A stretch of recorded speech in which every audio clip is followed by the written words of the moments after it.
of the Underdog, and today I have the privilege and the honor to be able to sit down with the one and only Jacqueline Elliott. Thank you so much for giving me the opportunity to be here today and have a sit down with you on 101. Well, thank you so much for having me. How are you feeling today? Pretty good. This time we flew back into Arizona, which was better than driving from the last time we came. 6 hours going through the desert for 4 hours was a lot, especially coming from Mexico with all of you guys and just relaxing and everything. But nevertheless, I'm excited. It's always a pleasure to be here in your guys' facility. It's amazing, the energy, just seeing everybody shaking hands, bumping fists and everything. Throwing up in the air. Yeah, I'm waiting for one of those. They haven't done that to me yet. They haven't thrown you up in the air? Dude. I know. You know what I didn't do? Yeah. I screwed this up. Anytime anybody interviews me, they have to go through some type of buy-in. And I forgot. Yeah. So should we just take a moment and do the buy-in real quick? I think we might have to, and then throw it into the cliff or just me getting tossed. No, let's do it right now. No, the buy-in would be like push-ups right now. Oh, really? Yeah. Oh, okay. You want to do that? Let's do it. Yeah? Yeah. Okay, let's do it. All right, let's go. I forgot. I can't believe I forgot. Okay. So do you want to do 20? Or are you going to be winded after this? He's winded. 25 is my warm-up, but let's go. Okay, let's do it. All right. I was saying I do have heels, Okay. But, I don't want to give any excuses. Bring it.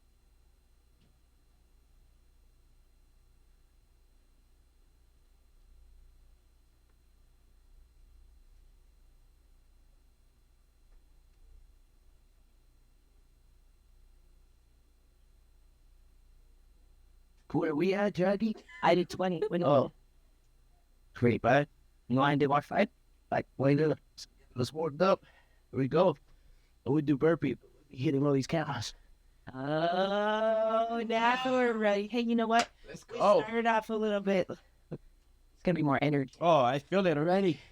The blood I is tell you. rushing through the veins. And it ain't the bucked up. It ain't the bucked up. How's Yeah. my hair? How's my hair? Good. Nothing good. in the face. All right. What? See, there you go. There you go. Okay, there we All go. Are we going to restart? If you want to. Let's roll. Just I love roll. it. That's part of life, buddy. Yeah, I love it. All right. You should see all the other ones that I've done. Things have gone horrible. We still roll. Good. That's what it's about. You I got to love be real. I agree. So, Jackie, I'm trying to catch my breath. I'm not gonna lie to you guys. So, I want to start off, obviously, with Tales of the Underdogs, underdog stories of individuals who have, came from nothing and build amazing success like what you have right now. Has anybody asked you to do push-ups before during? No. So, Yes. I'm gonna tell you right now. I'm not gonna lie to you. I don't know. Kim's laughing over there because she knows I'm like winded right now. But hey, we got to keep it fun. Yeah, We got to keep it fun. I agree. And we got to be the first at everything. I agree. I love it. I feel amazing. It's like, damn it, what did we just do? No. I love it. I'm just trying to catch my breath, and then she's like, "You better not screw this up," because she's all upset that I got to sit down with you before she did. So I told her, "Don't be." But Kim's going to be prepared for when she does it because we're going to have her do a buy-in as well. Yeah. Uh-oh. Oh, right now she's on cloud 9 because Andy was like, "Did you get more fit? This and that?" And she's like, She "I does told look good. you." She looks good. She looks good. She looks amazing. She looks good. But, Jackie, I wanted to start off with you a little bit about your upcoming and all that. I didn't know you were Mexican. You didn't know I was I Mexican? didn't know you were Mexican until... Soy 100% mexicana, padres mexicanos. Yeah, I didn't know. Were you born in Mexico or... I was not born in Mexico, but my parents are both from Mexico. I actually was born in California. Okay. And as a little kid, I moved to Mexico. So I was just born in California, but I mean, I could have been born in Mexico. Both parents were in Mexico, but I grew up in Mexico, so I was raised in Mexico. I'm the opposite. No way. When did you move to Mexico? I moved to Mexico as a little kid. My parents got divorced when I was 5. I stayed in the States for a few years, and then I moved to Mexico. I stayed living with my mom at first, and then I moved with my dad. Okay. Do you remember how old, more or less, you were when you did move to Mexico? Yeah, well, I went back and forth to Mexico and the States a little bit, but full-time going by the time I was 12. Oh, okay. Yeah. And how was it? So you were born in San Jose? San Jose, East San Jose. Is that pretty hood? It was pretty hood, especially if you're growing up in the 90s. I was born in 81. So when I grew up in San Jose, I was there was cholos everywhere. I mean, honestly, I was. I mean, I couldn't wear red or blue or anything like that. I had to run to school because I was afraid I was going to get jumped at 7 years old. They were all over the place doing drugs, all this stuff you don't want your kids to see. I got to see at a very young age. Did you ever get involved in gangs or drugs or anything like that in that time? Interestingly enough, I mean, my mom, she was very strict, although she was never around. When I was 8 years old, my mom had a little girl, and I became like her mom. So I took care of her. I was like her mom. I'm the one that woke up in the middle of the night, fed her, changed her diaper, did every first thing with her. And I honestly was from school to home and then from home to school.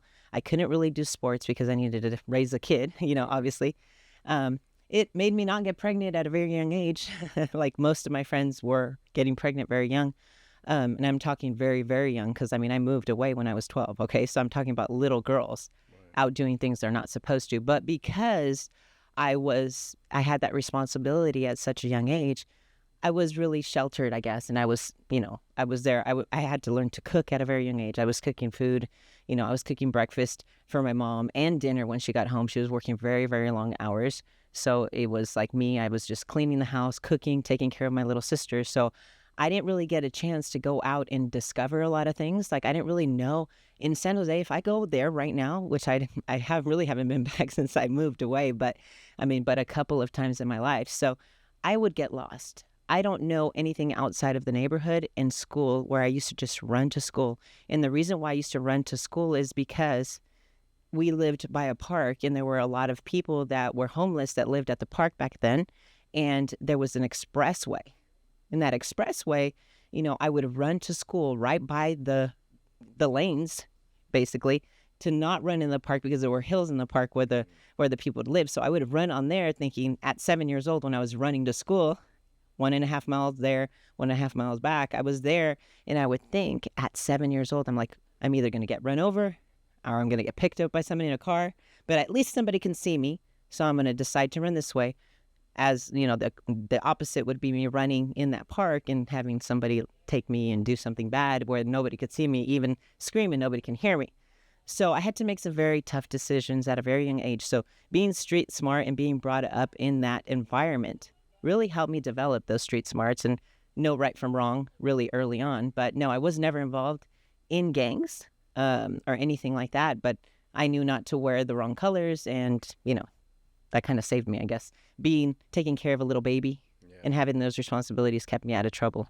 Yeah. It's crazy that you talk about all that because that's kind of how I was raised. I helped my mom raise my little brother. She would work all the time. We lived in Echo Park, East LA, all that stuff. And it's like, I look at my kids now and I'm like, you guys have no idea. Up and you'll get hit by a car, let alone get kidnapped or anything like that. Yeah. It's like they have no idea the dangers that are around. I mean, it's just as dangerous now as it was back then. But is it really though? Well, I feel like, yeah, maybe then there might not be gangs in the street corner. I think crime is more organized now the way it is. But I don't know if back then there was like sex and human trafficking the way it is now and kidnapping. Yeah. We just hear about it maybe now because of just social media, how everything just goes out more quicker.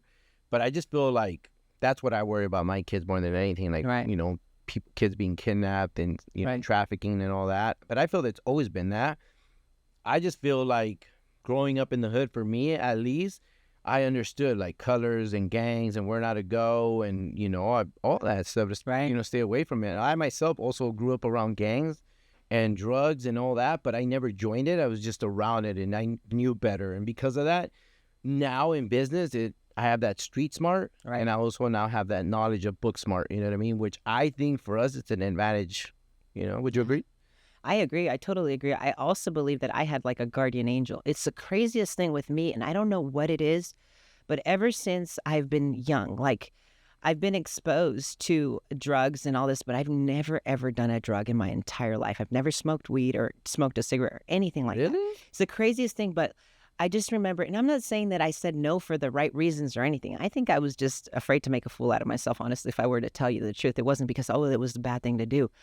I just remember being offered, the first time I was offered to smoke weed, whatever. I've never really seen a lot of drugs and stuff, but I knew they were around and all my friends were doing them and stuff. But I got a reputation really early on, and it wasn't necessarily the bad reputation.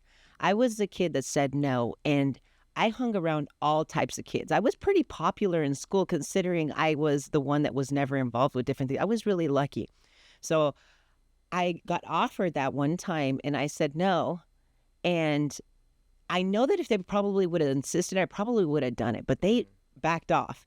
And then they came and offered to me again. And those friends or those people said, hey, no, she's cool. She won't rat us out, but she's not going to do it. It's the craziest thing. And nobody ever offered it to me again. And I could see it and I could smell it and I could see them walk off, but they never offered it to me again. Growing up, as I started getting older, as I started, going out and doing stuff, like I always had somebody watching me. Like even if I were to go out like with the girls or something, like if some guy were to come up to me, they would be like, hey, leave her alone. Like they would always protect me, right?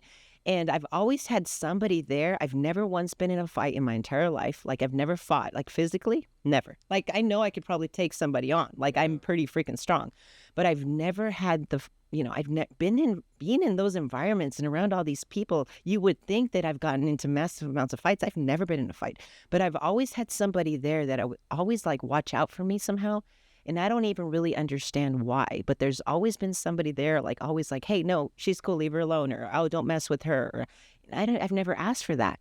And it's always been somebody there that's always just kind of watching for me, and I have no idea why. So I'm like, I have like a guardian angel or something. I don't know. Did you grow up religious, like with your mom, like your parents or anybody? Did they believe in God? They talk to you about Jesus? Because I know now you guys are, strong God-fearing people and Christians and all that. And one of the reasons me and also Kim fell in love with you guys is because you guys have business and your guys' belief in God and everything all involved into one. And we're like, wow, that's amazing, Well, growing up, my family, my parents were the first to get divorced, and we have big, big families.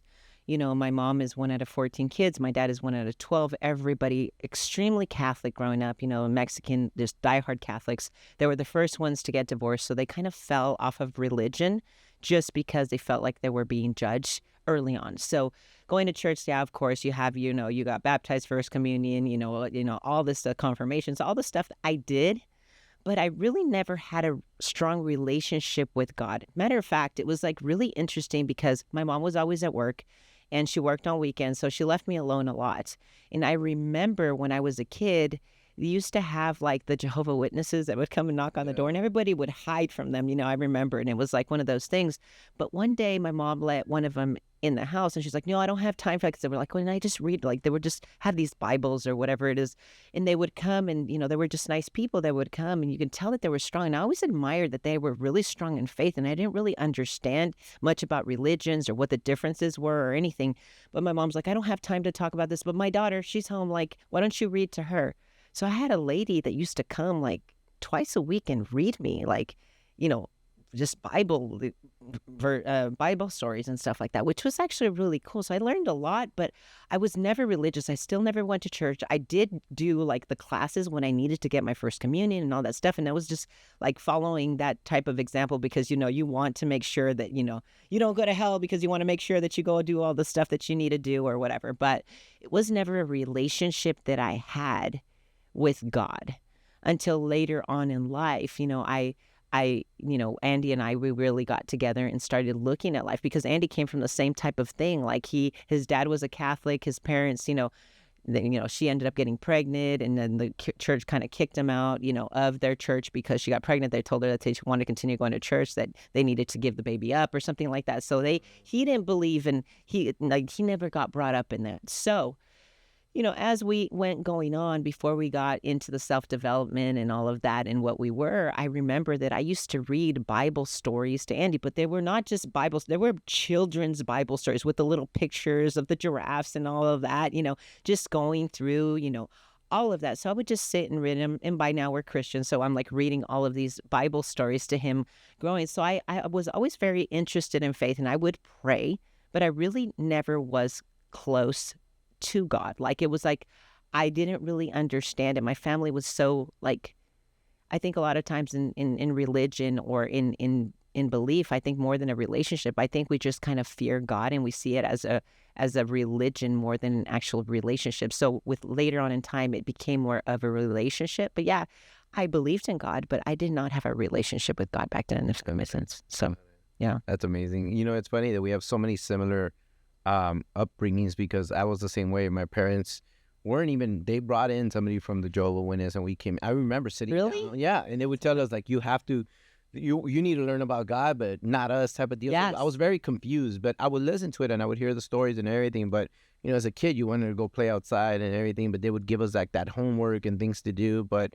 Yeah. I didn't have, it felt more like a chore. Yeah. And I understood that there was a God out there, but it wasn't a relationship, like you said, until now. Me and, you know, a relationship between me and God is totally different. You know? Yeah. And understanding His compassion and love and all that. So, which I want to tap into later on in the story. Right. But so you grew up in San Jose, then you went to Mexico around 12 years old, Yeah. right? I would go back and forth. I would just be at school, and then I would go through every vacation, every type of break that I had, whether it was for a few days or anything. I would just go to Mexico, and I would fly by myself since my parents got divorced when I was 5.5. So I was getting put on the plane at a very, very young age, and you know, I would fly. And my dad would live in northern Mexico, so he would drive to Tucson. And I remember every time I would fly, I would wait there at the airport, because obviously it would always take longer to cross the border and do all this stuff. And, you know, it was like, okay, so I would wait like an hour or two right there and just wait at the airport by myself, waiting for my dad to pick me up. He didn't mean to be late, but I mean, it just happened all the time. So, and I would go spend some time with him, whether it was for a few days, sometimes a few months, you know, whole summer vacation. So I spent all my childhood, anything that I actually grew and knew outside of that neighborhood that I lived in East San Jose, was actually in Mexico, discovering and learning a new life. So when I ended up moving to Mexico, I had more relationships in Mexico. I knew more about the culture. I knew how to get around more and everything. So I just jumped right in. So I knew the language. I knew everything. I grew up bilingual. My first language is Spanish. So when I went to school, I didn't speak any English. One thing that I can tell you, though, that was really cool, that when I got put in school, you know, in kindergarten, they wanted me to basically repeat the year or basically go into a Spanish speaking, because we're in East San Jose, there's Spanish speaking, you know, classes. And my mom was like, no, she didn't speak a lot of English. And if you look at my mom, she looks like a white lady, green eyes, but she speaks very broken English. Like she's just, and then she's like, no. I don't want my daughter to speak. You need to teach her English. She's like, your Spanish is not good. Listen, my Spanish is better than yours. She's like, she learns Spanish at home. She come to school English. You teach her English. She's not doing that. And I'm like, I remember. It's like, it's so crazy, because you remember certain things in your life. It's so crazy. But I went there and I was just like, man. So I didn't know any English when I started school. Zero. But my mom, she was very persistent. She's very hard-headed, and she made sure that I went to school in English. But I grew up learning how to read and write and everything. So my higher education and everything is in Spanish. You know, I finished elementary, middle school, high school, college even. All of that was in Spanish. You know, it's the craziest thing. So if you speak to me in Spanish, you know, like I got perfect punctuation, everything. So, Really? Yeah. That's cool. Yeah. Mine's all chopped up and somewhat okay, but it's probably because, you know, I grew up with my parents speaking Spanish and everything. Yeah. My dad speaks English pretty good, but they divorced, same thing. And so, but my brothers and sisters, they're the ones who kind of like lost it, and it just wasn't pushed on them. You the oldest? I'm the second oldest. Okay. So my older brother speaks it. He was also born in El Salvador. I was born in El Salvador as well, but I came to the U.S. when I was 1. Yeah. I haven't been back since. But people always think I'm Mexican. Yeah. I grew up with everybody being Mexican, you know. In LA, there's more Mexicans. That's why. Yeah, there is a tremendous amount. Yeah. So, but is your mom still in San Jose or? Yes. So when my parents got divorced, my mom is in San Jose. My dad went back to Mexico. So going further back, my parents, they got married. My mom was very young. Back then, they used to get married very young. She's one out of 14 kids. And my dad came from a very wealthy family in Mexico.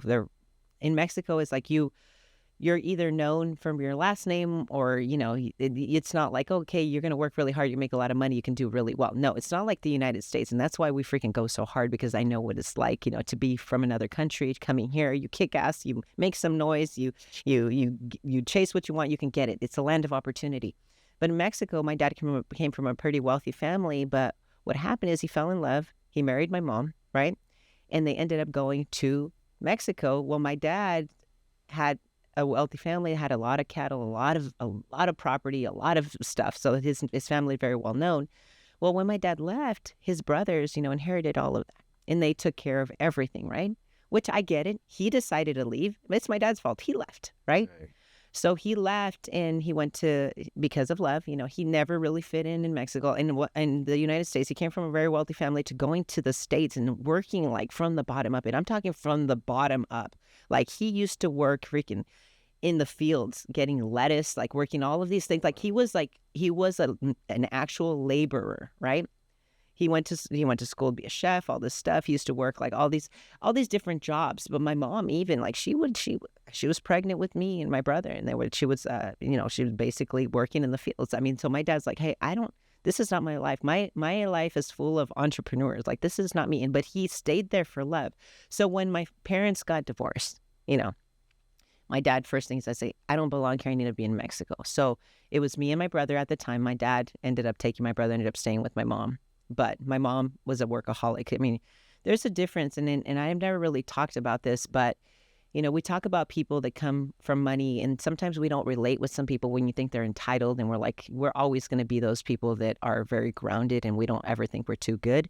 But there's also another side of those people that don't have anything in life. Like my mom, she grew up with no shoes, small town. Like it's not even on the map. If you look today, they barely got electricity like 30 or 40 years ago. They didn't have electricity growing up. It's the craziest thing.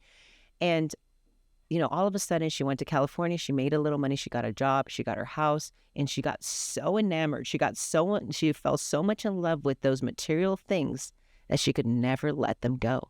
So it's just like you can go from having nothing to just getting something, and then just going to the whole opposite end of the spectrum, that you're just like, man, you value your stuff so much that you don't see the other side. You know what I mean? Yeah. So that's what happened in that situation. So then I moved in with my dad, and, I saw him going back and starting again from nothing. So all his brothers have all of this money and all these things. I have these cousins that are all like this high level.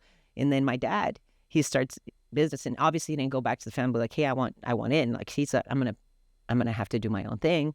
So then he started a business, and then he would fail, and he started another business and fail. So I grew up seeing failure over and over and over and over again in my dad. And I was like, man, so we would get a house, and then all of a sudden the business would fail. Then we went to a smaller house. Or he would buy a car, and then all of a sudden, oh shit, and I got to lose a car because this. So, and then I started riding the bus and doing all this stuff, getting criticized by everybody because I was actually in a decent school, and I was the one that was riding the bus. So like people would make fun of me, and I didn't ever give a shit. So I quit caring about what people thought a long time ago. I grew up watching failure my entire life, so I became very ballsy, and I didn't give a shit about what people thought of me. I was like the biggest rebel, but I wasn't doing bad stuff. I was just kind of like in it. And the place where I grew up, it's all about society, how your last name and what you do and how you would carry yourself and who you're around and all of these different things. And I became like, you know what? I didn't care. I really didn't care. I was just like, whatever. Like, it's just, I knew who I was, and I had to become comfortable with myself. And I learned that at that age from watching failure and watching all of that, and seeing California and then going to my dad and all this stuff. So it was like one of those things that I started working at a very young age, and I had all these jobs and started to prove myself and all this other stuff. But it was really interesting. It was a really interesting upbringing. Yeah. And what's crazy is that most like traditional like Hispanics, it's all about serving the husband, and they only the ones that go to work. And like obviously you saw both sides of your mom being a hard worker and then your dad being an entrepreneur, which I'm sure built you up to who you are now. And you got influenced by that. At what point did you start working? And what was like your first couple of jobs that you started to do that kind of got you the ball rolling of really wanting to build your own platform? Well, I started working at a very young age. When my mom was in California, she tried, and she's worked at a place that she's worked for a long, long time, and she's always going to. She actually just retired, just probably like last year, which is crazy. But she worked at her job for like 40, 50 years. It's crazy. But before that, she had like this little shop, like a little import shop.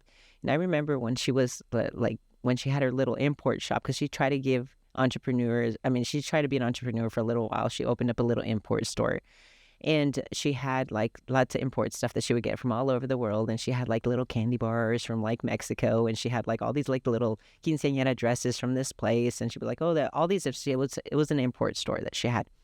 small little shop. She had a music little section where she had like still like the actual like, you know, discs and stuff. So I remember just sitting there, and I'm just like just waiting, and then I'd be like, you know, I'd grab like a pack of like the little gums, you know, and I'd be like, I'm gonna go sell these. So I would go like to apartment complexes and knock on the door and freaking sell like the gum. Now I think if my kid were to freaking go and knock on anybody can pull my kid in and take him. I'm like, how the hell did we do that back then, right? So, I mean, that wasn't really a job. But when I went to Mexico, there's a lot of stuff that probably was illegal that I probably did. Not like selling bad stuff or whatever. But when I was going to school, I got a job as a teacher. I was an English teacher at an actual school, and they thought that I was older than I actually was. How old were you? I mean, I had like 3 jobs, and I went to school, and I was 15, 16 years old when I was working at an actual job. My dad always had like these little jobs. He had like a little a copy place where I would go make copies. He used to be the distributor for Sharp Electronics, a big corporation, but he had little copy centers like Alpha Graphics and Kinko's. And now, like that was what he had too, these little shops. So I would go and make copies for people, and I would go in, and then I would also go to English school. And I had all these different jobs that I would do. So I started working at a very, very young age, you know, doing all this stuff. You know, I did so much different things. I run like little summer camps for kids. I did all of these different things as a kid. And I just like learned that, hey, I didn't ever ask my dad. One time my dad dropped me off at school, and I remember that I forgot my wallet or whatever I had, you know, at the time, and I had left on the counter. I was like, oh shit, when he was dropping me off. And then he's like, what? And I'm like, and then he's like, and I said, I forgot my little change thing that I had for lunch. And back then it was like pesos, like 15 pesos or whatever it was. It was nothing, right? And then I said, I forgot. My dad looked at me like, you need money? Like he was like, looked at me like it was like almost a pride thing. Like he was like, I can give you something because I worked so from such a young age that I never asked him for anything, that he was just like dying to give me that 100 pesos, which is like $6 now or whatever it is, right? And I was like, oh my gosh, like that was the craziest thing, like that feeling that my dad, I will never forget that he was like, here you go. Like he was so happy to give me something, because I was like, I didn't really feel like I ever needed to get that from him, because I started working at such a young age. But I had lots of different jobs growing up. It's crazy. Did you, at that moment when you were working all those jobs, like what was your purpose, like to work all those jobs? Did you already have like that niche or that itch for like being an entrepreneur, wanting more out of life, did you feel like, man, I want to make something of myself? I didn't like asking anybody for anything. So I'm just going to go like tone it down. But really, like I was just trying to figure myself out. I was just trying to keep myself busy.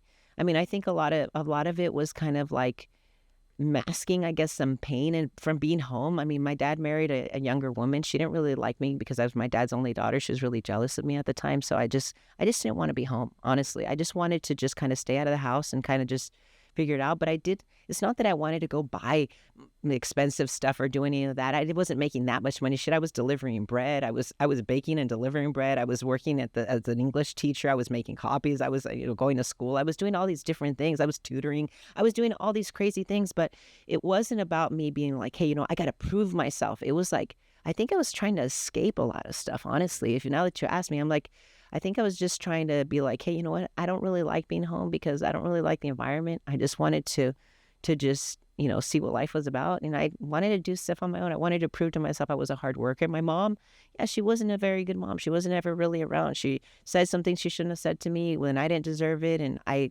deserved a better mom. But she was also, like, I learned hard work ethic from her. Like, she never asked for any help from the government when I was growing up. I was like, hey, you know what? If I have legs and if I have arms to work, I'm never going to ask for any help. That was my mentality. Like, that was something good that I got from that. And then with my dad, I could see him struggling with work and all that. And I don't want to really bother him or ask him for anything that I knew that he was already struggling. And I could see that as a kid. I noticed all this stuff, So I didn't really want to be a burden. And also I wanted to be able to take care of myself. And I wanted to be independent, I guess. But yeah, proving who I was. I mean, I did not care a long time for what people thought about me.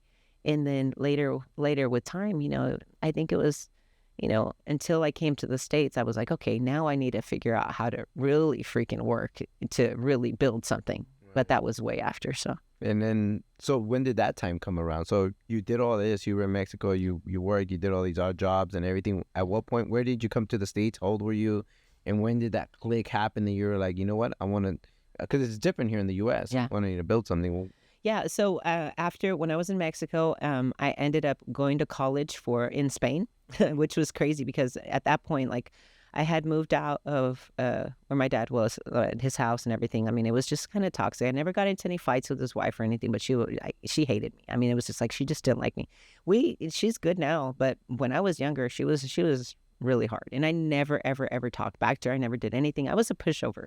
I was the one that would talk about me, and I'd beat myself. I'd be like, I should have said this, I should have said that, but I would just tell myself that, and I didn't speak like openly or say anything. I would just leave. Like, I would just go home, and then I would just try to leave. And that's why I was like going and having all these jobs, and I was just trying to run away from all that. So I ended up going to college. I didn't have any money. I went, and because I got like this scholarship thing because of connections that we had in Mexico and all this stuff. And then I ended up going, and I lived in Granada in Spain for a while, and I was there, and I remember I was starving the whole time. I was so hungry the whole time, but I did not ask for one freaking dollar the whole time I was there. And then I came back to the States, or came back from there, and I decided, hey, you know what? I got family in California, family in Mexico. I'm just going to move to Arizona. So I lived in Tucson. I moved to Tucson, and I was going to go and, go to school there. So I go and I sign up for school. I go there. And then I was like, what the hell am I doing? I go back to freaking finding a bunch of jobs. I did a bunch of jobs until I tried to figure myself out. So I have people ask me all the time, they're freaking 22 years old or whatever it is. And they're like, hey, I'm trying to find out, like, everybody's telling me, well, now we have 17-year-olds and freaking even 14-year-olds that are like YouTubers that are making millions of dollars. And you have people that are 20 years old. They're like, man, I don't know what to do with my life. Shit. I didn't know what the hell to do with my life. yeah. I didn't know what I was doing. I was trying to figure myself out. I was trying to figure out what I was good at. I knew I was shy. I knew I didn't know how to talk to people. I knew that I was an introvert.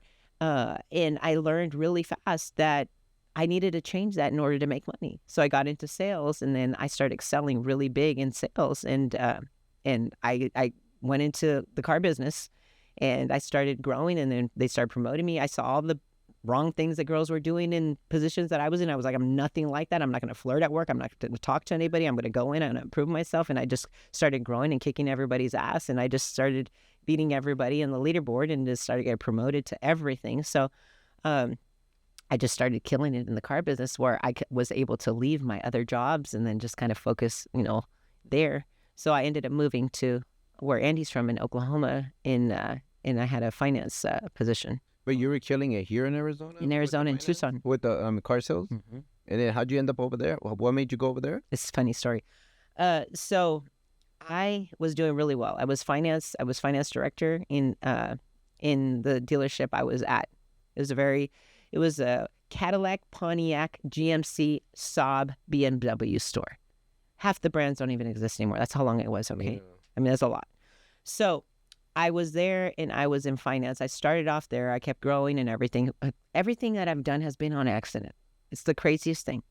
I got into car sales. I was doing customer service. I was the one that would call the customers and be like, hey, I'm just calling to see how your experience was. Hopefully you can give us 100% and a completely satisfied review. If there's anything that you don't feel was 100% satisfied, let us know, because we would like to take care of you. You're important to us. Would you? And then just basically ask for them to leave a review, because General Motors would pay money to the dealership for getting reviews like that, right? That's how they function. So I would do that for sales and service. Well, one day the receptionist had an emergency, and her son got hurt or something. So she's like crying, and I pass by, and I'm like, what's going on? Are you okay? And she's like, well, my son, I got to leave, and I don't have anybody to cover me. And I'm like, well, just show me how you use the phones or whatever up here. And I just went over there, and she went and took care of her son. So the general manager passes by like a little bit later, and he's like, oh, what are you doing here? And I'm like, oh, she had an emergency. I'm covering for her. Don't worry. She taught me how to handle this. All of a sudden, I'm like, okay. And then he gave me this like little stack of papers, and there were like little pink slips. And I was like, he's like, they're little cubbies that were right by the front desk that had the salesman's names on them. So I'm like, look at these little pink slips, and I'm matching them up and putting them on their little deals. And as I'm looking at them, I'm seeing numbers on them.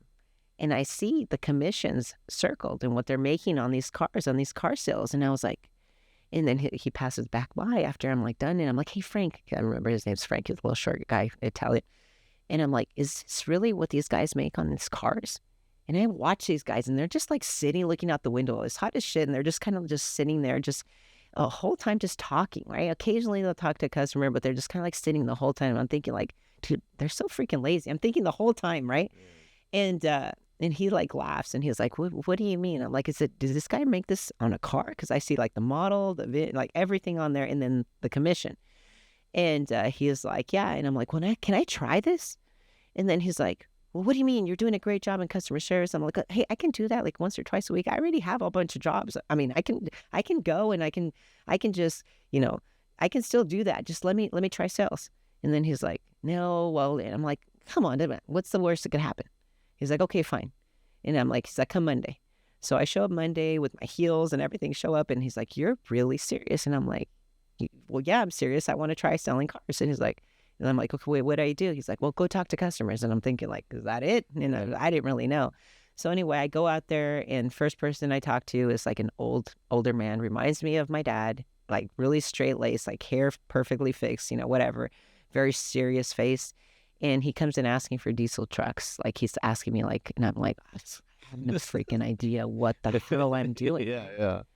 So I go and I'm like, trucks. And I'm like, okay, probably the bigger ones. And I'm like, okay. So I walk him over there and he starts asking me all these questions about the trucks. And I look at him and I start laughing hysterically, like laughing.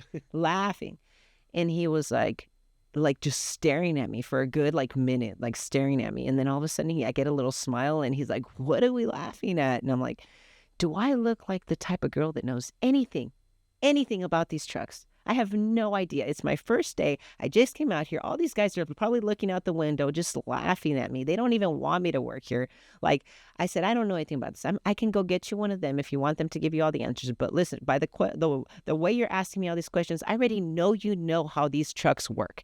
You can either show me how they work, and I can tell you, and I don't know something, I'll tell you I don't know, and I'll get somebody to help us, or I can go get you one of these guys that can tell you everything about them. But hey, I know you know all the answers. You already did all your research. I told him. And then he looks at me. He's like, okay, go get the keys. And I'm thinking, okay. And then I go and I'm like, where are the keys? I have no idea where the keys are. I'm like looking everywhere, running back and forth. And I'm like wearing heels, but I'm running. So then I get the keys, go everything. And I'm like asking him all these questions while it was pulled up on the rocks, like that truck. We weren't even allowed to do that. We were supposed to do it for them and pull it off a lot so they can drive. I made him do everything wrong, But anyway, he goes and we end up going in and he says he likes the truck or whatever it is. And it was crazy because we go in and, we start working numbers and I had no idea. I've never sold anything, like that before, I've worked, but I've never sold something where you can actually negotiate or do anything like that, right? That you have to present numbers in that way. So I go and get numbers from the manager, and then I bring them out, and the guy starts asking me questions and all this stuff, and I'm defending that number like if I didn't, it's such a good deal, and I did not even know that people can negotiate on cars. I had no idea. So finally the guy's like, fine, I'll take it. He's like, and I was like, okay, cool. I'm all excited that he took it. And I didn't realize that I closed him on the first pencil or the first negotiation, right? And I didn't even know you can negotiate. That's how passionate I was. I didn't question it. I knew that was a good deal. I knew it. And it was just like the first car sale. And it's and then I got addicted to that and I loved it. And I just started doing really, really well. And when I got into the same thing, when I got into finance, it was an accident. I was the only one that spoke Spanish and the finance guy didn't speak Spanish. I got in to translate some deals. And then all of a sudden, every time they asked a Spanish speaker, hey, go do this. And I didn't need anybody in there. Then all of a sudden, the finance guy called in a couple of times. And then I took the whole thing in English and Spanish. Then all of a sudden, my numbers started getting bigger than his. And then all of a sudden, I took his job. And it was just all this different things started happening and then penciling deals. I started working and asking how to bring in new banks in the dealership to help us finance deals. And I didn't know. That wasn't even part of my job. I just went a little bit above and beyond. I never tried to take anybody's job. I just worked a little harder, figured it out. They knew not to send me out to the gate to close a gate because if somebody was out there, I would bring them in instead of close the gate. And they'd be like, I didn't have a life. I was a workaholic. I just wanted to freaking work. I didn't have anybody waiting for me. I was a loner. I was a nerd. I was just so, and They sent me to close the gate a few times. They're like, she's not closing the gate. She brings people in when they're trying to close. Like, they're all ready to leave. I'm ready to freaking close some deals and stay. That was me. So I started finance. And then when I went to finance school in Oklahoma. And I was good. I was doing really well. I had homes. I mean, because I got into debt. When stuff got tough for me, I got into debt. I don't even know how I got qualified for all these homes. Homes did you have? How many homes did you have? I had a 4-bedroom house with a pool at a very, very young age. Single. Serious? Single, 22, 23. I don't know how I qualified for that. And then I had 2 rentals. And I ended up having 3 rentals by the time I moved to Oklahoma. But so when I met Andy, I had more assets than him. But the reason why I ended up in Oklahoma was that I went to this finance school. And granted, I already had the position. I was already killing it. I was doing really good. But they sent me, for some reason, they had offered this program because we had a warranty company that came in and they do this finance. I'm like, I want to go. And they're like, okay, fine, go. So I went to this class. And I was doing better than everybody that was there financially because they asked everybody, what do you drive? What do you have? How much you make? All this other stuff, right? I did better than everybody in the room. They're all guys there, and I was the only girl. And I did better than them. But then they put us in to negotiate. And all of these guys kicked my ass so hard. And I was like, oh, shit. I just got the gift of gab. I have no skill. I really suck. I've been lucky, and people just love my personality. And it's just, I've just been like, I mean, obviously I did some things and wrote to the cell, and I learned that I was doing it the right way because, I mean, obviously you can't really take that from anybody. I had a good personality. People loved me. But there was actual word tracks there and sales pitches that they would do that they were trained on that I was never trained on. And I realized that I was the shittiest freaking person there. Even though I did better than them, I realized that I wasn't as good as I thought I was. In sales wise, like pitch wise, right? Yeah, in the finance side. Right. So I was like, screw this shit. I hate not feeling like I'm the best. So I went in and I talked to the finance guy who was my mentor at the time. And later on, I realized that he was Andy's same mentor. It was the craziest thing because we didn't know each other at the time. So anyway, I went and I'm like, hey, what's the cost of living here? Okay. Can I make the same amount of money if I work my ass off? I want you to put me at the hardest dealership if you can get me in a carless dealership because I know I make good money right now, but I want to be better than I am. I don't care if I have to go backwards and freaking take a pay cut. I am going to get and improve myself because I don't like the feeling of ever feeling like I'm incompetent ever again. So that's when I started getting addicted into that self-development stuff when I felt stupid. And that's why I moved there because I wanted to prove that I was better than that, and I had to learn. So I started basically from scratch over there. I went into finance, but I was not a financer. I went all of these different things, and then I, had to obviously prove myself and grow there. But I felt really dumb, and I hated that feeling. It was just like a me thing, Yeah. So that's why I moved there. And then I started just pushing myself and growing and growing and growing and growing again. And if you can build it once, you can build it again and better. In that moment, did you feel though? Because it doesn't sound like you were genuinely doing it for the money, right? It sounded more like you were doing it for the challenge of growth than anything else, because that's kind of how I was in the beginning. I was like, yeah, obviously I wanted to make some money, but it was more like, if I could do this, I could do that, especially an immigrant from El Salvador, a dropout from high school, from 9th grade, and somebody for every 10 words I can only spell 7, even till this day. And it's like, but it was like knowing that, like, wow, if I just put effort and work hard, like anything is possible. And that kind of sounds like your story. It wasn't so much for the money. It was more being uncomfortable and putting yourself in uncomfortable situations. Gosh, I think when you have a chip on your shoulder, it's easier for you to do that. I think you carry that chip on your shoulder. I can see it all the time. Like, you have the best personality. Like, you're very adaptable and you're very grateful. But you're not grateful to the point where you say, hey, I'm fulfilled because I'm grateful. Because there's a very dangerous side to being grateful. Sometimes a lot of people stop working because I'm grateful because I'm in a better spot than I was before. You have to have that chip on your shoulder and maintain grateful, but you also have to find that fulfillment. Fulfillment comes from pushing yourself and stretching yourself to new levels and achieving new things and keeping it new. So if you feel like you're stretching yourself and you're overcoming something, that's what makes you feel alive.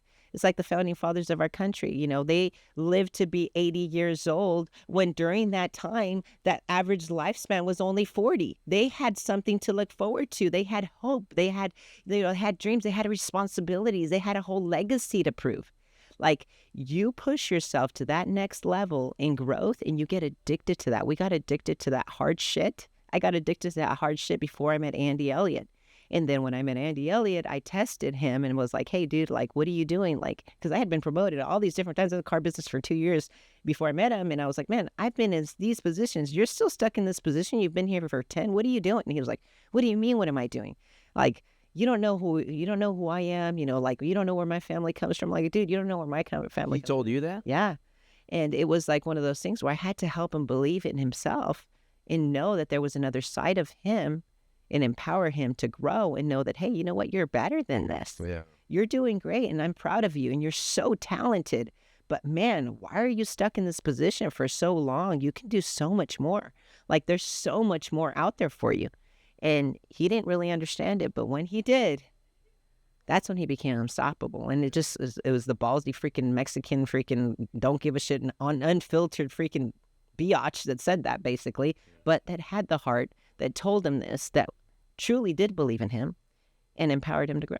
So let's take it back a little bit. So where was that cross where you guys actually first met, laid eyes on each other? Like, how did that happen? Like, what was that? So we worked at a dealership in Oklahoma. We never worked together. I never even talked to anybody that worked with me ever before because I was just one of those, like, I'm not gonna be that woman that goes in and what did people think about you, like your coworkers and your teammates? Because you were so like dead on Zoom, you know what I mean? Well, a lot of people like obviously didn't like me, especially as I started doing well. Like, they didn't like me. A lot of people thought that, you know, and you know, even at work, they would like be like talking all the guys, and I could hear them talking shit. You know, especially as you're doing stuff and you're starting they're like, oh, well, there she goes stealing our customers again. Well, I'm just like, hey, good morning. How are you doing? And I'm like, well, stealing your customers. If you call like stealing your customers when I walk outside and you're sitting on your ass and waiting for them to come in, well, yeah, I'm stealing your customers. But I didn't tell them that. I just thought that, like, but it was just one of those things where, like, you know, that's how it was. But when I worked at one, it was the same group of dealerships, but it was a different dealership that I worked at and the one that he worked at. So I never really paid attention to him, like, and he never, like, I don't know, he says he saw me and stuff, but I never really paid attention to him. But he got my number, and he ended up texting me. It was a New Year's Eve night. He texted me, oh, what are you doing? Like, he was like in line at the bank. What year was this? 2006. Okay. And so he texted me, and I was like, what's this guy doing texting me, right? And I said, I'm going to a friend's house because I didn't really want to go out on New Year's. Like, it was just I was one of those, like, that didn't really like, you know, going out too much. You know, I had to go out a couple times, whatever, but, you know, I wasn't really like all into the party scene, you know? Yes. So, I was going to go to some friends that were going to have, you know, a little, you know, thing at their house or whatever. So I told them, I'm going to go to this person's house and we're going to, you know, celebrate New Year's there, like a bunch of girls. And then that was it, right? Yeah, that was it. And then that night, I found out that my cousin, who I'm really close to, my guy cousin, he died. I found out that he died. He was climbing. He was climbing, and he actually fell off of a mountain, and he ended up dying. So I found that out on New Year's Eve night. They were looking for him, and they finally found his body, and I found out that night. You know. And I didn't end up going to that party. I didn't do anything. So I ended up just falling asleep on the couch. I was crying. I was just out of it. And then he ends up calling me, like, I don't know if it was before or after a minute, but he ends up calling me. And I was like, okay. And I was like, why is this guy calling me? And then all of a sudden he asked me, hey, I thought you were going to go with your friends or whatever. And I'm like, oh, no, this happened, blah, blah. So I told him about my cousin dying and all this stuff. Oh, well, you can't be alone and all this other stuff. And then I thought he was drunk. I'm like, okay, he's drunk. His freaking New Year's, he's drunk, like whatever. So he's like, tell me you need to come over here because, you know, and it was like walking distance from where I was because I used to live downtown. And then the place that we're at was downtown as well. And he's like, you need to come over here. You can't be alone. That's not right. And I'm thinking like, whatever, I'm always alone. It doesn't matter. No, I don't. I've been crying all day. I'm not going anywhere. Like, I'm good. So anyway, he's very persistent. And I'm thinking he's drunk, whatever. I've said, okay, call me back in 30 minutes and then I'll go. And I'm just like, I'm just going to go. I just went back to sleep. I remember laying my face on the freaking leather couch. You know, I wasn't dressed or anything. I just laid down and I fell asleep, right? Well, 30 minutes later, he freaking calls, and I'm the person that freaking holds her word, and I'm like, damn it. Like, shit, he did call me, so I'm like, damn. So I remember I just grabbed my hair and I put it in a little bun. I'm wearing jeans. It's New Year's. All the girls are wearing their little dresses with the sparklies everywhere with all the makeup and all that. I don't give a shit. I'm just like, what? No makeup, no nothing. So I show up, to where they're at. And I said, okay, I'm here, whatever. And anyway, starts talking. And of course, there's people everywhere. They're all over the place. Everybody's freaking drunk. Everybody has their dresses on. Everybody's having a good time. Who knows? And I'm just sitting there like, I don't have one drink, nothing. I'm just like, I came like kind of like I'm here because I said I was going to come. Yeah. And anyway, so he comes and sits next to me. His friends come and sit next to me. And all of a sudden, like all of us are like sitting right there and they're all just talking, asking questions. It's really nice. And I was like, okay, this is odd, And so anyway, it's time to leave. And I go downstairs and I get to go. And then he tries to kiss me. And I was like, I am not going to kiss you. Like I turn and he looks at me like, what the hell's wrong with you? And I was like, I'm not going to kiss you. And then he's like, what do you mean? Like, what's wrong with you? Like, I've never had, like, what are you talking about? And I was like, I'm not going to kiss you. I'm sorry. Was he a ladies' man? Oh my gosh, he'd never been rejected in his entire life. He was freaking, okay, if you think about wedding crashers, Yeah. he is the ultimate freaking wedding crashers. Like, that's who he was. Really? Everybody told me, hey, don't talk to him. He's crazy, all this stuff. Like, it was like insane. Andy was like my biggest project in the entire world. He is like the worst when it comes to he would tell me stories when we first got together, stuff that he used to do to these girls. And I'm thinking like, Jesus, like, do you really want me to stay here? Or why are you telling me this? He's like, you're my best friend. I need to tell you everything. I'm thinking like, are you kidding me? Me and Kim are, she's like, you're a whore. I was like, It's wait. crazy. He was a freaking whore. It was the craziest thing. But I drew a hard line. And because I valued myself and I really didn't need a man to take care of me, and I think a lot of times, and a lot of women don't need men to take care of them. They don't. But a lot of times you need to draw a hard line and know what that's like. And, hey, that chase of me not giving him that kiss, like that got him addicted. But I'm not saying everybody needs to do this. But like, I valued myself and I told him, hey, listen to me. I have several things we need to talk about, right? Everybody's telling me I shouldn't talk to you, that you're freaking crazy. First of all, I know there's a lot of bad people in the world, but there's also a lot of good people in the world. Listen, if you ever do something to me, I'm never going to be the one that's going to be like, oh my gosh, I don't deserve this. Why did you do this to me? I'm not going to go freaking, pop your tires. I'm not going to do anything crazy and be like, why did you do this to me? Like, you're just never going to see me again. I moved here. Like, I don't need to be here. I could go move somewhere else. It's no big deal. Like, we don't need each other. We're going to be together if we want to make each other happy, and you're going to make me happier. I'm going to make you happier. But look, listen, I'm fine without you. You're fine without me. You don't need me. Why do we need to like lie to each other or do this? We're not going to go through that stuff. So just know that. And then he tried to tell me in the beginning, well, I have a lot of crazy ex-girlfriends. And if anybody tries to bother you, I'm like, listen to me, 1 second. I'm going to tell you this one time. Nobody's going to bother me. If anybody ever bothers me, it's because you've probably replied to a text message or because something or whatever, something happened, but nobody's ever going to bother me. And if they do, then I'm probably going to question you and be like, hey, why is this person bothering you? But nobody's just going to voluntarily bother you. There has to be a reason why. Right. Like you have to, they're not just going to, there might be some crazy stuff left over from the past. I get it. But like nobody's going to come and intentionally be like, oh my God, this or I don't know. I mean, there are some psychos out there, but I don't think anybody's really going to bother me. I don't mess with anybody. Like I'm just like, unless I was a total biatch and somebody's trying to like really do something to me, but nobody's ever bothered me. I've never been in a fight. Like I don't even plan to start right now. Like it's not going to start. Yeah. So anyway, he got that and shit. Sure enough, I never got bothered by anybody. So at what point? Andy had like some crazy old lady stalkers in the past, but old ladies, it's never been a hot girl. It's never been a hot girl. It's never been anybody. Doñas, grandmas and shit. Like they've been like trying to send him messages and he's like, what the hell? Like, are you freaking kidding me? At least try freaking being hot.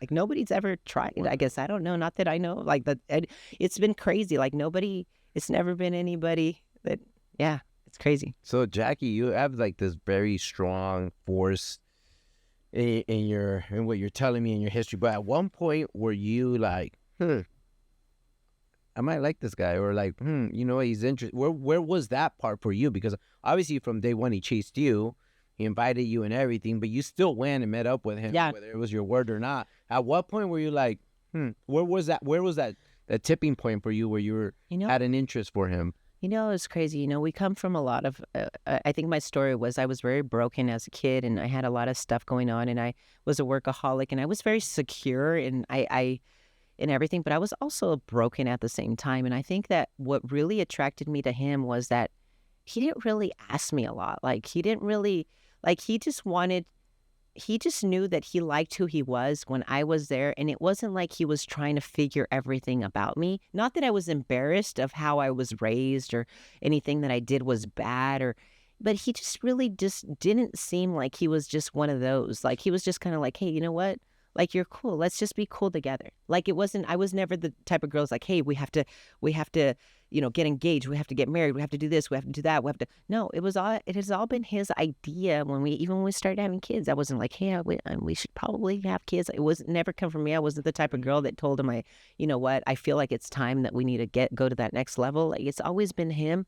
And I think that I finally felt like I could be me and not get judged, and he didn't feel like he get judged, and we could just be ourselves. And I think that's what made me think, and I think everybody had this different image of who he was, I think, and I kind of got to know that other side of him. Everybody saw him as like, oh, he's an aggressive sales guy and all this other stuff, and that facade, was just one thing, and who he really was, I think I was more intrigued by knowing a side that nobody really knew.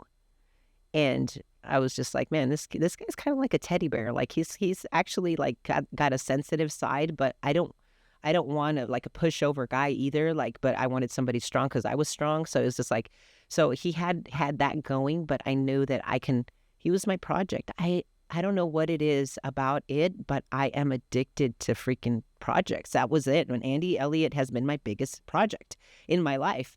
Yeah. And it's cool because I think about it and I'm like, okay, if I would have married like some doctor or lawyer or somebody had their shit together, I wouldn't have been a part of that build. And I wouldn't have been a part of making that person, who he is. Or they probably would have inherited some money and then just been like, they're probably not as grateful or don't have the heart or don't have the grit or don't have that, it's just, so things happen for a reason, God aligned it that way, I guess, for a reason, and I was the type of girl that and the reason why I'm so passionate about like our couples masterminds and all this other stuff is because I had to change. I was the type of girl that if you did something and I was like, hey, I don't like that, I'm out. Like, oh yeah, it's been this, I'm out. Like, I don't need this, I'm out. Like, I was like the one that was like, I don't have to put up with this shit. I can make my own money. I can take care of myself. I don't need you to be happy. I'm content with who I am. I can be in a room with freaking a bunch of people and I can be alone in a freaking quiet room and be totally happy. I don't need the noise. I'm totally content with every situation. You can put me in a little hut or you can put me in a beautiful house. You can put me wherever. I'm very moldable and adaptable. I've always been that way. So just, the thing is that we could figure stuff out and we can grow together. And he was my project because I loved that I could do that. But I think if I would have picked some other guy and he wasn't a project, then it wouldn't have been fun for me. I would have given up. Yeah. I would have given up. And I think that when I decided, that, hey, you know what? This is me. I don't put up with shit. And I need to change that. And I think that's the reason why we made it, because I had to make that choice. It wasn't him. It was me that decided, hey, you know what? I'm either going to freaking help mold him and change some things about him and show him what's important and give him different eyes to know that we're worth it and we're going to fight together, fight fair, fight fast, get through things, the right way. Don't get historical, fight for the same thing. Because shit, we're very like-minded. But like-minded people, they disagree and they don't communicate. They want to win, and we're so aggressive and, we're so competitive in that sense that it was either we were going to freaking explode or we were going to grow together. And that's when we decided, like, hey, you know what? I'm going to change and I'm not going to give up, but I'm going to make sure that we know how to solve things, and we're going to be like, hey, there's no way out. This is it. Yeah. So. And then 2006, the Project Andy happens, right? And you guys are starting to grow together. How fast did it escalate from there? Like as far as like moving in together, having kids, having your first home, and all that. Well, So I sold my house in Arizona, and then I had 2 rental properties I ended up selling later on in time in the meantime. And then we ended up, okay, so after that, those days or whatever that, when you tried to kiss me, all that, once we were together, he never let me go back home. I had my own place and I paid rent on my own place with my own stuff for a year and a half straight and did not show up one time. I showed up a couple times to clean it, and that was it. But I was so like independent that I did not want to feel like I did not have another place to go, that I kept my own place for a whole year and a half before, after. And then obviously we proposed, we got married in 2008. And then obviously I had to get rid of my place. I mean, I had that, but yeah, I had my own place for a long time before we actually decided to get married and all that. And we got married in Vegas, but we had it planned. Like we didn't go and I didn't want to have a big wedding because I was like, oh, my family, like everybody hates each other. And it's like, imagine my mom in the same place with my dad. And then they're going to be freaking like, what's this? And I'm going to be babysitting everybody. We're just going to go together, make it an intimate thing. He actually called my dad and asked him for permission to marry me, which was the craziest thing because Andy's not the type. He's never really asked a girl formally to be his girlfriend. He asked me formally to be his girlfriend. He asked my dad to marry me. He did all of these different things, but we didn't want a wedding because I did not want the drama. I didn't want it I did not want to feel my mom and my dad and his mom and his dad and all these different things. We had so many broken people in our families that we just like, it's just going to be us. Do you have any regrets of not having a big wedding back then? Like looking back now? No, I don't have any regrets. What I do think about now is my kids. Like I would not want my kids to do that. I want to be a part of that, but to have a different relationship with my kids. I have a different relationship. I want to make sure that I'm there 100% of the time. I talk to my kids differently than my parents ever talked to me. I show them massive amounts of love. I mean, we're so close. I mean, we do things so differently that I don't think that they would ever do that.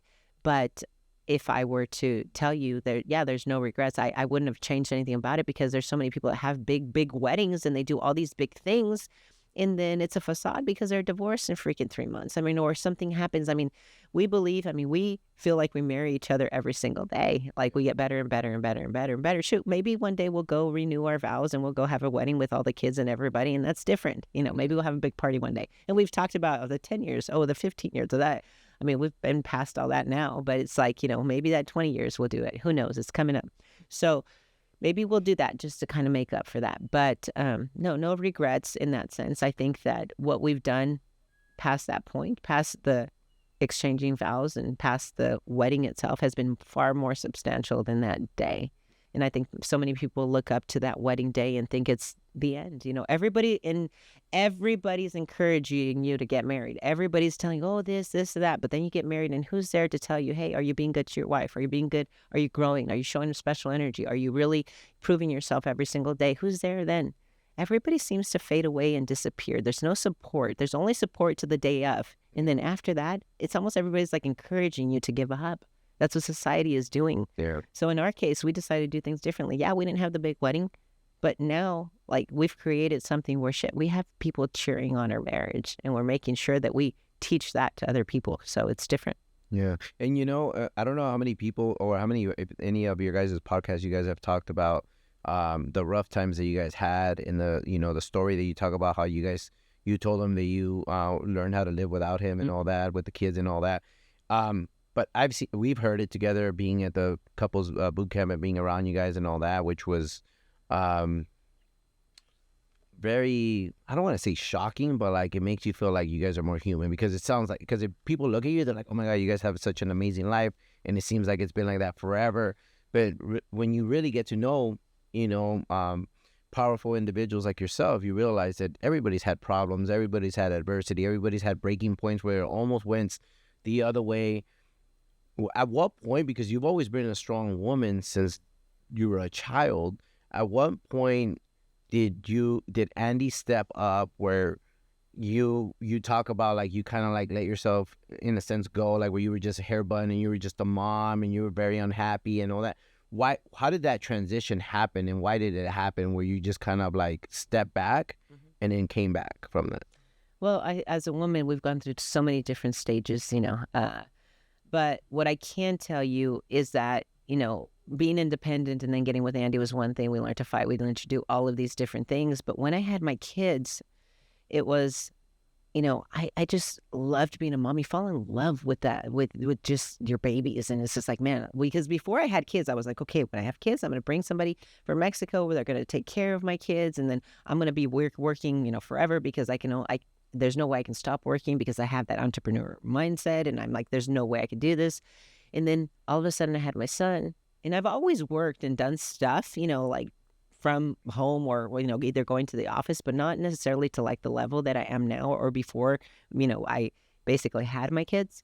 But I changed in a lot of different ways. But there was a time, yes, when Andy was going to work and he was working and then he was coming home and he was one-dimensional. He didn't know that he can have it all. And I had to show him, hey, you know what? Like you're being one-dimensional. You're out working. You're thinking about being home. You're talking about, hey, when I get home, we're going to do this. We're going to do that. And then when you get home, all you're doing is talking about work. You're thinking about work. And I'm talking to you. You're not even there. I can see right through your eyes. Like you're not even focused. You're not present with us. Like you're going to have to like decide what you want to do. We've learned to live without you. Like we've learned to plan our days without you. We go places without you. We do stuff without including you because you're not there anymore. Like I don't really understand like why you have to feel like you have to. He was basically at work. He did good at his job, but he was a professional babysitter. Wasn't a great leader because as soon as he left, everybody would fall off. Like a great leader, I had to teach him what a great leader was. When you leave work and the people are continuing to work regardless of you being there and they have the same passion and drive, that means you've done your job. That means you train your people to be like you. You don't just keep all the information and you just run around and be like, hey, I'm hot shit, I can close every deal, I'm the best of the best. That's not what a good leader is. A good leader is the complete opposite. You're going to teach people to be like you and you're going to continue to grow better and better every single day. We've had those conversations, but I told him, hey, yeah, we learned to live without you. Like that's not what we signed up for. I want somebody that I can admire, somebody that I'm proud of. But hey, you know what? Also, when I told him that, he wanted the opposite end of the spectrum where he said, screw work. Like, I don't care. The phone would ring up and be like, hey, somebody's calling you from work. He's like, it doesn't matter. And he was like, he would just let everything slide. And I was like, okay, well, I don't like that because I want you to be proud of what you do. As a woman, I do not just want you to be like a good husband and a good dad. I want you to be a badass at work because I actually was attracted to that guy that was confident, the guy that needed to push himself, the guy that needed to grow and excel. I needed that guy. So that's when we're like, hey, you know what? You can have it all. You can be good at work in here. Why don't you go and work at work really hard and give it your all, improve yourself so that you feel like when you get home, you're not thinking about work anymore. But I can guarantee you that when you're going to work, you're doing some stuff, but you also have some time in between where you're maybe goofing off or something like that. Yeah. Maybe we stop doing that. Maybe we start taking care of stuff. Maybe we start having conversations. Maybe we just put the phone away. Maybe we just do, and then we just started kind of working together. And then all of a sudden, craziest thing is that I started empowering him to grow. And I'm like, hey, listen, don't say you're not good at that. We don't talk, that we're not good at stuff, and we don't say we don't like certain things or, whatever. Like we're going to grow this together. We're going to get better at everything, and we're going to be whole people. We're going to be wholesome people that don't just think, one way or the other. And with me, like, yeah, there was a point in my life where, yeah, I'm very driven. I've always been like into business and all that. But there was a time where I was the mom that was just taking care of the kids, and I was just like, I felt like I was missing that other side of me. But Andy didn't admire me. The kids didn't look up to me. I was just mom. And I didn't want that. I wanted to be the person that was the best person they could be for our kids. And now my kids, they look at me and I know I'm my daughter's hero. I know that my son loves me and wants, I know what a good example of a wife would be whenever he finds one and how he needs to treat her. He sees a good example of what it needs to be that way. But he also sees us bust our asses at work, which is so important. So it's like we learn to do things and yeah, we're not going back to what you were saying. No, we're not freaking perfect. We've never been perfect. We've been hurt. We've hurt each other. And we've been through so much. We used to fight like so much shit. We still fight. I'm not going to lie to you and tell you we don't fight. Everybody freaking fights. If you don't fight, then you're not alive. There's not true intimacy in your relationship if you don't fight. And by fighting, I don't mean by freaking physically fighting. Fighting is basically an argument where you have to go and say something and you don't agree with it, and then you go through it. You have a 5-minute fight, and then you fight for resolution is what I call it. Not for personal victory. You don't get historical. You go and you know that everything is going to be okay. If I have an argument with Andy, for example, And our kids aren't scared. They are not worried that their mom and dad are going to get a divorce. They're not worried if mom and dad fight or something's going to change our family. They are well aware that our family is strong and nothing is going to break us. They know that. They know we've been battle tested. They know that we don't agree 100%. If we're having an argument and we're like, hey, are you guys arguing? Are you guys fighting? We're like, yes. And they know 5 minutes, and 5 minutes later, we're over there hugging, kissing, and it's like nothing. My kids are not scared of it. Why? Because they know that our core, our foundation, our marriage is strong. And that's what we try to say. We're real people. We're real people. And somebody can tell you, hey, well, we don't like that. Oh, well, bullshit. Okay. I've seen plenty of people that go through and are married for 20, 30, 40 years. And then all of a sudden, in year 41, they're getting a divorce and they can't even identify why they're getting a divorce. It's those, they didn't have the fights. They were walking on eggshells. They don't really know each other. It's death by 1,000 paper cuts. And then all of a sudden they resent each other. They don't look at each other with love eyes. They don't have the newness. It's all faded away. And then all of a sudden they don't even know why they resent each other. That happened to me. I have an aunt and uncle that were my mentors growing up. I want to be just like them. Their kids graduated high school and they got divorced. I was like, what happened? I looked up to you. I wanted to be just like you. They didn't even know why they got a divorce. They didn't know. They just said, well, we fell out of love. You don't just fall out of love. The newness wore off. Yeah. You didn't have the fights you needed to have. You didn't speak your mind.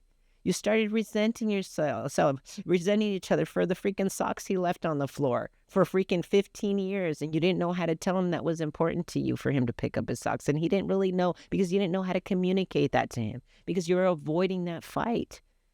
People are freaking divorcing out of the stupidest things right now. And it's because they don't have a relationship, So it's like we learn to do that and we do fight. Going back to that, we do fight. We go through certain things, but we fight very fair. We're very passionate. We love each other. We grow. We try to prove each other. He looks at me with love eyes every day. He shows me massive amounts of love. We have competition of who loves each other more, all the time. And that's a good, healthy way to live. And we do it in our business. We do it with our kids. We do it with everything. But that's being real.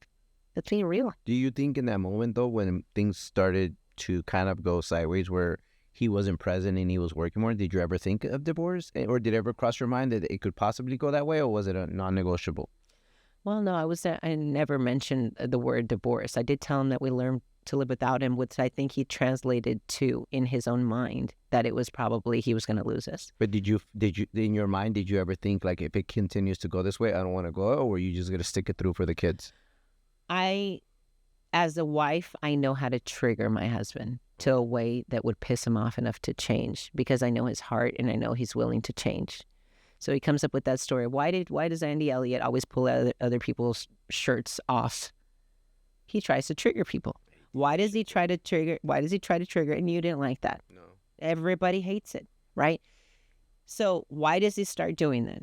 I'm going to tell you that I'm sorry, but I'm the one that started that shit because I saw that when he wasn't giving his best at work and he wasn't the man he needed to be, and I knew that was another level to him. I knew how important fitness was to him, and he wasn't really going to the gym or hitting it like he should. And I knew that when he was getting home, he wasn't being as present as he needed to be. I noticed that as a husband, he wasn't looking at me the same way. I didn't feel sexy for him. I didn't feel a certain way. I knew that I needed to grab his love handle and tell him, hey, you're getting a little comfortable. And I did that was going to trigger him to piss him off enough to change. And yeah, he got pissed off, massively pissed off. And that was a turning point. So I didn't need to get to the point like, hey, we're getting a divorce. We never got to that point. But I knew that I needed a radical change. This a revolution is a radical change. There was a revolution in our household at that moment when I grabbed his love handle and squeezed it and told him, hey, you're getting comfortable. And that day he went into the gym. He shaved his head in the garage because, that's whenever it was. We had a gym in the garage. He shaved his head. He went and worked out. He turned on the music. I did not open it. I'm like, what are you doing? I just pretty much let him be. It was a fight. I was stubborn as shit. I was like, I'm not going to freaking mess with anything. He wants to do what he wants to do. Let him do what he wants to do.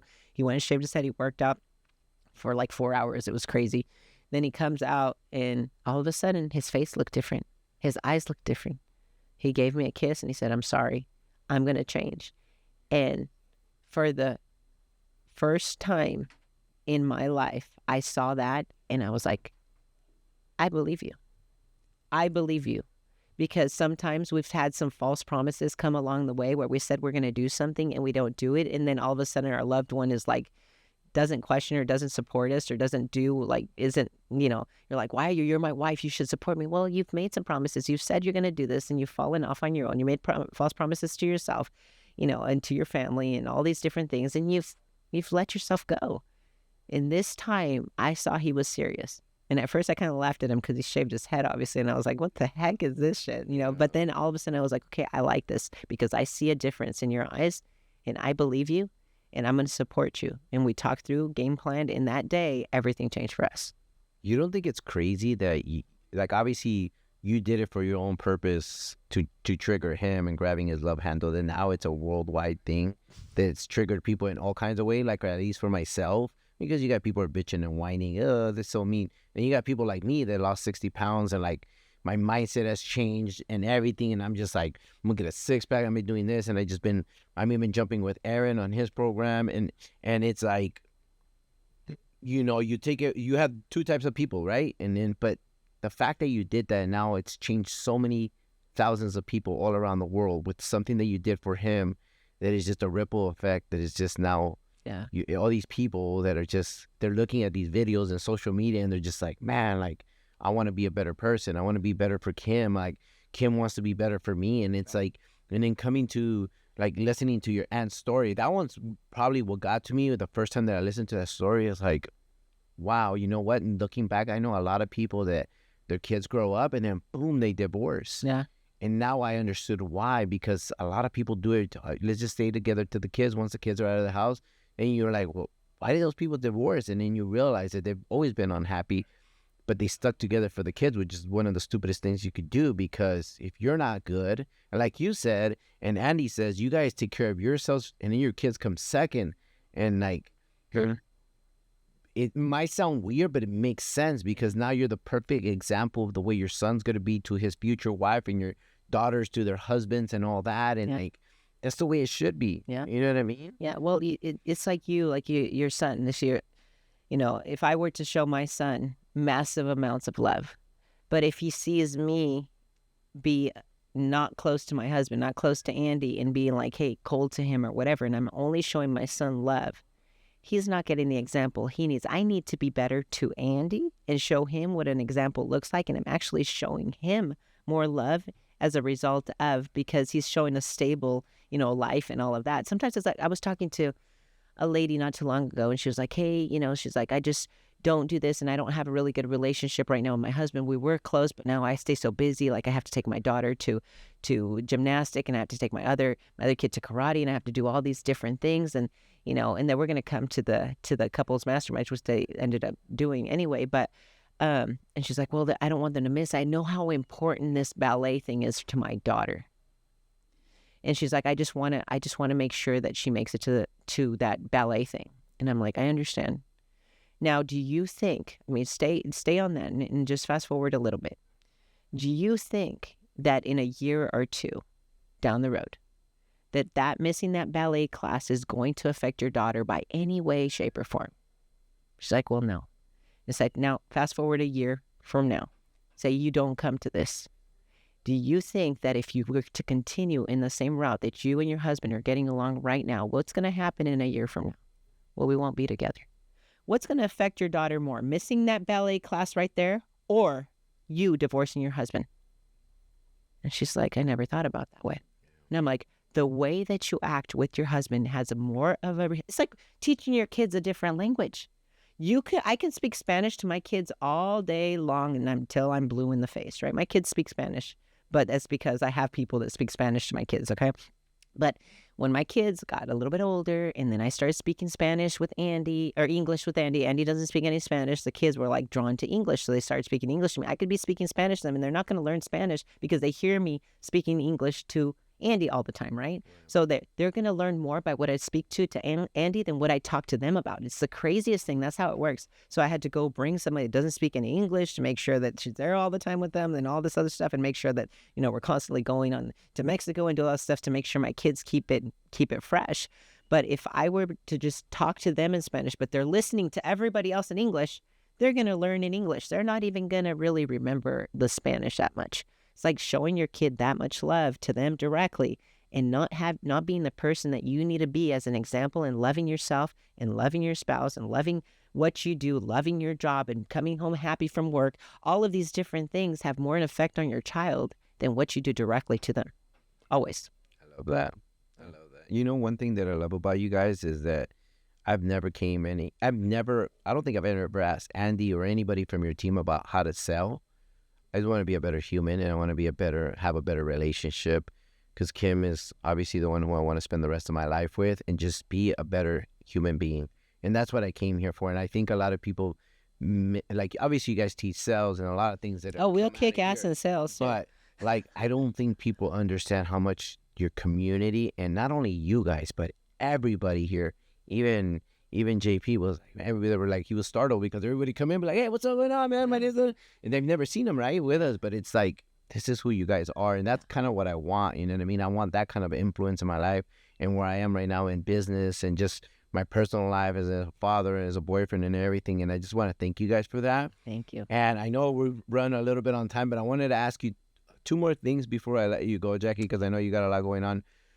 At what point and where did your faith with Jesus and all that come, and where did that transition happen for you guys? Was it always since you guys met and it rolled up, or where was that turning point for you guys? Because I think, at least for me, like, that's something that's very important for me that I want to continue, is my faith with God and Jesus and all that, and intertwine it not only with my kids and my relationship with Kim, but like also in my staff and everything, just be that influence.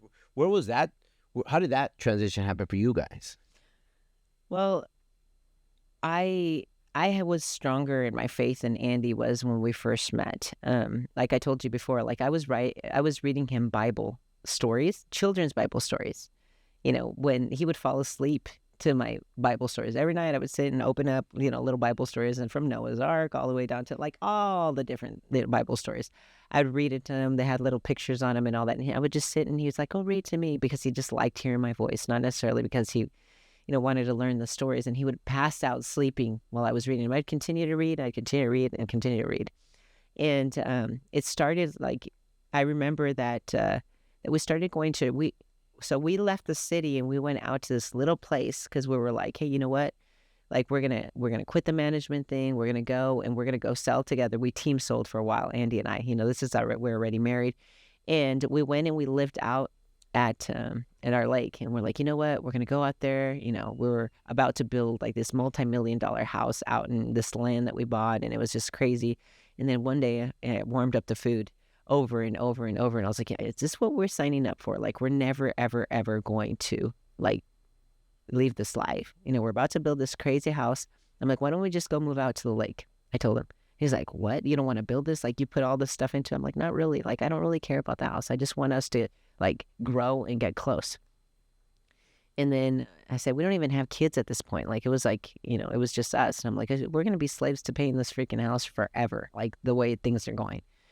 So we decided to go and live at our lake house. And we went to a small little church that was like really, really old school church. And there was this pastor out there, and he would piss people off at church. He'd be like, hey, you know what? I'm going to say some things that nobody's going to really like, and a few of you guys are going to walk out. And, I'm talking to the few people that really need to hear this message right now. So we would be sitting down, right? We started going to that church, and little by little, we see people just walking out. And we're like, okay, we sat there the whole time, just listen. And we're like, we like this directness.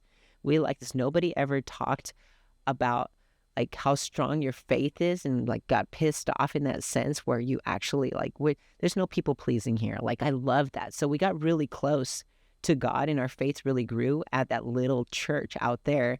And then Andy, one day, he went to like, I don't know, I think the only store that was available in that little town was like a Walmart, right? So he was trying to go to like pick up a fitness magazine or something, like on bodybuilding or something back then.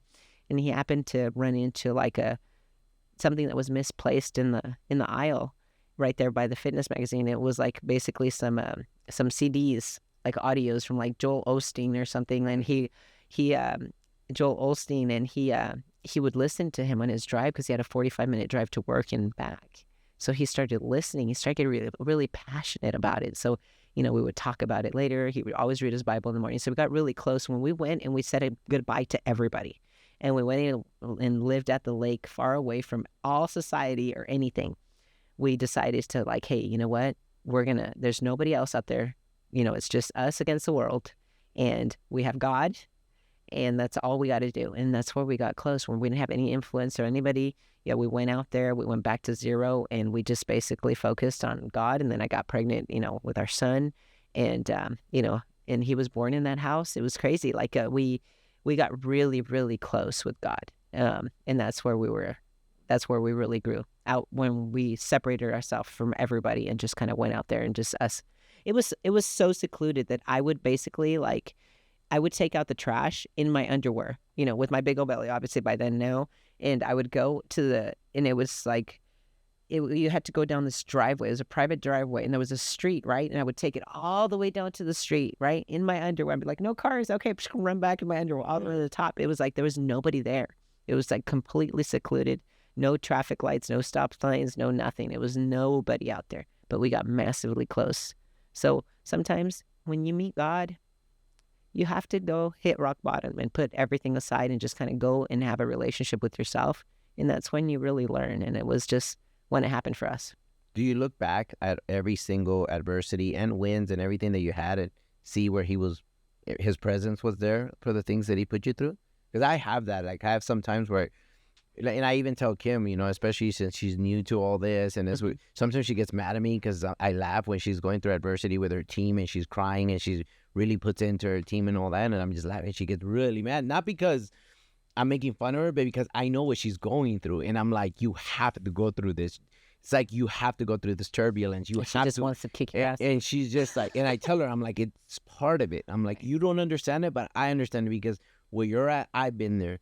But now as my relationship has gotten better through business and understanding just the way things work and the way God sometimes just, even though I want something really bad or I want to meet somebody and he just doesn't allow me or just doesn't put me there and puts me somewhere else, when I go through that challenge or I get through that hump or and then I'm like, I tell him, I get what you're telling me. I get what you're seeing. Because sometimes we might want something and he's like, nope, you're going this way. Yeah. And no matter how much you fight it, you're not going to get it. And he'll put you this way because you're his vessel and this is the way you're going, no matter what. And so now I'm like, okay, like whatever adversity we have, okay, because we're not lazy. We work hard. We shift, we pivot, we evolve. We're not somebody who's just like, all right, well, God, then you figure out what you want. We understand that we got to go somewhere else. So, do you look back and now and like look at all your problems and adversity and be like and see where he was at in every single story? Yes, and interestingly enough, like since you do that and you document that, it's the craziest thing. Every time we think and we talk about stuff in life, you always bring up the tough shit. Always. Oh, remember when we used to sleep in mattresses and we did this? Oh, remember it's like, okay, so now we have our house, right? It was a big accomplishment because it lasted a long time to build. I drew this thing when we were sleeping on mattresses and we had nothing. That's when you came to Arizona, right? Before. Well, we sold our home and then we went to a little tiny little house that was like basically like right next to where we lived. And I had to look at that other house all the time that I sold, which was a beautiful house. We went and we slept on mattresses to start our business. And when we were sleeping on those mattresses, I had this house that we live in right now, drawn on a piece of paper, on a napkin, to be exact, with every little detail that I went later on to an architect and I said, this is what I need, scale it, obviously. But I had every detail. Then I bought all the furniture. I had everything in storage. I had graph paper, the little graphs were meant for 2x2. So I knew the placement of the furniture. I knew the light fixtures. I knew everything was detailed, so detailed in that. And I knew exactly. So now as I'm walking through it, you think about like all of the shit that you went through. When I walk through and I go up one step, for example, I'm like, I remember when I do this step when I was sleeping on the mattresses. What keeps you grounded? Keep freaking setting bigger goals and keep going. But all that adversity, all of that pain, all of the stuff that you went through is the stuff that makes you stronger. But that's the stuff you talk about. That's the stuff you laugh about today. That's the stuff that you say, hey, those were the good old times. Yeah. And it's crazy that at the time you're thinking like, oh my gosh, like, I can't believe this is so freaking hard. But later, when you realize that you've gone through it, you're like, hey, those were the good old times. Hey, well, at the moment, there were the shitty times, weren't they? They were the shitty times. But no, those were the good old times where you had to go through that in order to get to where you are. So yes, adversity. Dude, we've had so much adversity. But that's the only reason why we keep growing, because we don't stop, because we're not afraid of going broke. We're afraid of going backwards. We're afraid of, like, hey, take this away.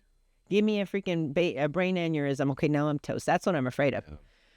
But if you were to take everything from us right now, like, we'll just do it again. That's why you see millionaires that they go freaking broke and then they build it again. But then you see somebody that can't build something and, then they don't have the tools to do it. They don't have the brain to do it. They're not. But yeah, you can throw punches. You can throw like curveballs at people that know how to do it. They're going to do it again. That grit, that grind, that work ethic, and those hard things make you so adaptable. So adaptable. It's the craziest thing. Yeah. Jackie, I mean, we could go on. I've heard so many stories of yours, from the mattress and, you guys selling your home and starting your business, and so many things that you guys have not only gone through, but accomplished. And I guess my last question is, like, where do you guys see yourself? Where do you guys see yourself from here moving forward, as far as like your mission and what you guys want to do, not only for yourselves and your company, but for everybody who's like in your group and your friends and people like ourselves? Like, what do you guys want to do next? So I have big ass goals. The big, hairy, audacious goals is what they call the BHAGs, right? So we have a lot of goals. So if you look at me and you ask me, hey, Jacqueline, what is your goal as a person? Because people look at me and they're like, okay, well, we know some guys have certain goals with business. And what are your goals? What's important to you? Well, I'm like, hey, my goals are they're way bigger than your goals. I can tell you that right now. I'll tell any guys. Because guess what? My goal is to make my kids unbelievable humans. Ones that are examples, one that are leaders, one that can change the world on their own. And I'm building them to be better than us, right? My goal is to be an example to the people not in our team, for us not to be well and set up and have our house and have all this stuff that we have that's really cool or whatever, but for them to build the life that they need, for them to be examples for everybody else. We have so many things going on right now. We're building new buildings. We're doing this stuff. I just acquired another. All these different things that we're doing to build the business even bigger, but we're taking it further and further away. So our goal is to reach more people, change more lives, prevent freaking divorces, make sure people understand God, make sure they know they can have it all, make sure they can grow. It's like you coming here, you telling me, hey, you know what? I came for sales training, but I've been a better human. And of course, I've made more money because of it, because I've invested in my health. I've invested in my relationship. I've invested in being a better dad. I've invested in all these different things that you're like, man, like I feel I have a fulfilled life. So the more people that we touch that find that happiness and know that they can have it all, that's better. I live for those testimonials. I live for those people that call me and be like, hey, I hate the freaking camera. This shit right here. But if I can say something that can resonate with somebody's brain that makes them go home and be like, hey, you know what? I can do this too. And I doubted myself and I'm an underdog and I don't really know how to get myself out there. You're the freaking biggest example of you need to share your story with the world. And this is the only reason why I'm here right now, is because I want to make a dent while I'm here on this earth. And my goal is to be the woman that God designed me to be. And I'm going to push and work my ass off. And if that means that I lose sleep, that I have to freaking, go and give up all these different things, I'll do it again in a heartbeat. I'm not afraid to freaking lose and start over again. And being tested is part of it. But freaking, we're going to take over the world. We're already doing it. It's all a matter of just keep going and going and going and multiplying. So I love it. I kind of want to just hit this mic and just walk away from this last speech, because honestly, you're an inspiration. Andy's an inspiration.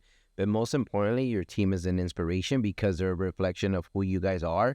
And I think that is, you can't fake that. You know what I mean? Mm-hmm. I could sit down with Andy and you could be like the best perfect example of what you need to say. But like, to have your other people be the same way, in a sense, in their own character, but running in the same direction, you can't fake that, because that's all influence and them believing in themselves. And to me, that's probably one of the biggest wows that I've ever taken from your guys' team and company, and just your culture and everything, that everybody is just running in the same direction. You guys have that saying, like, birds of a feather flock together. So I want to thank you so much for this opportunity, and thank you guys for tuning in and listening to Jacqueline and just this amazing underdog story and everything. Where can they find you if they need to reach out to you on social media and all your guys' platforms and all that? Yeah, well, official Jacqueline Elliott is probably the best way. Just DM me, and we'll definitely be in touch. You can see a lot of my content on there. Or, there's a YouTube channel, there's podcast, there's give me shit. You come to one of our events or whatever. I'm pretty reachable. I love it. Thank you guys, and tune in until next time. Thank you.